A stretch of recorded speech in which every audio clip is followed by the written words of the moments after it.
दोस्तों उलामा इकबाल कायदे आज़म के बारे में कहते हैं कि ना ही कायदे आज़म को कभी खरीदा जा सकता है और ना ही ये शख्स कभी खयानत कर सकता है। कायदे आज़म एक ऐसे काबिल लीडर थे कि अंग्रेज़ों ने भी इनके बारे में कहा कि अगर हमें इनकी बीमारी का पहले पता होता कि इनको इतनी बड़ी बीमारी है तो हम कभी भी पाकिस्तान बनने ना देते। दोस्तों कायदे आज़म की जहानत का अंदाज़ा आप इस बात से भी लगा सकते हैं कि 2 दफ़ा औरतों ने इन पर ज़्यादती का इल्ज़ाम लगाने की कोशिश की थी, लेकिन कायदे आज़म की काबिलियत और हाजिर दिमागी की वजह से जिनाह के ऊपर इल्ज़ाम लगाने की बजाय ये औरतें खुद फंस गई। ये औरतें कौन थी और क्यों उन्होंने ऐसा काम करने की कोशिश की थी? रेयर वॉइस के मुअज़्ज़िज़ नाज़रीन अस्सलाम वालेकुम। दोस्तों अगर आप मेरे चैनल पर नए हैं तो चैनल को प्लीज़ सब्सक्राइब कर दें और बेल आइकन के बटन को प्रेस कर दें। दोस्तों एक दफ़ा कायदे आज़म मोहम्मद अली जिन्ना अपने ड्राइवर के साथ कहीं सफ़र कर रहे थे।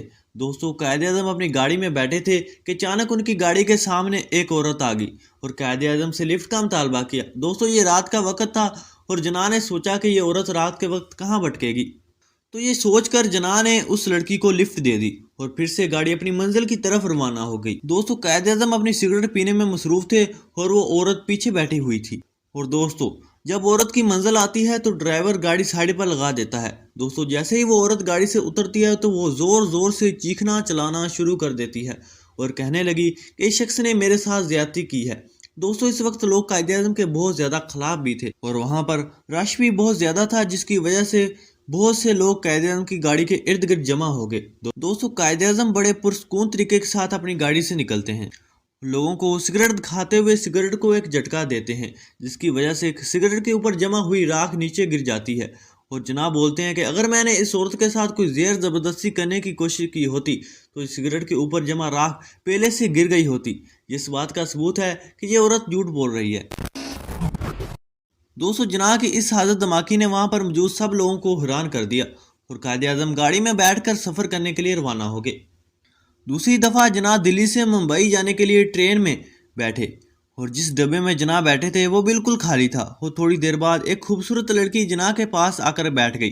जिन्ना अखबार पढ़ने में मसरूफ़ थे और उतनी देर में ट्रेन भी चल पड़ी। जिन्ना अखबार पढ़ते रहे और थोड़ी देर बाद लड़की बोलती है कि तुम्हारे पास जो कुछ भी है मुझे दे दो, वरना मैं तुम्हारे ऊपर ज़्यादती का इल्ज़ाम लगा दूंगी। लेकिन जिन्ना अभी भी अखबार पढ़ने में मसरूफ़ थे। उस औरत ने 2 दफ़ा फिर से यही धमकी दी, लेकिन कायदे आज़म का सारा ध्यान अखबार पर था और औरत की कोई बात का जवाब न दिया। और फिर औरत अपनी सीट से उठ गई और जिन्ना का बाजू पकड़कर झंझोड़ा और फिर कायदे आज़म ने अपना सर ऊपर किया और अपने दोनों हाथ कानों की तरफ ले गए और इशारा किया कि मुझे कुछ सुनाई नहीं देता। फिर जिन्ना ने उस औरत को एक पेपर और पेंसिल दी और इशारे से समझाया कि तुम्हें जो कुछ कहना है इस पेपर पर लिख दो। औरत ने उस पेपर पर लिखा और पेपर कायदे आज़म को पकड़ा दिया। जिन्ना अपनी सीट से उठे और ट्रेन की जंजीर खींच दी। गार्ड के आने पर वो पर्ची गार्ड को दिखा दी। गार्ड ने पकड़कर फौरन उस औरत को पुलिस के हवाले कर दिया।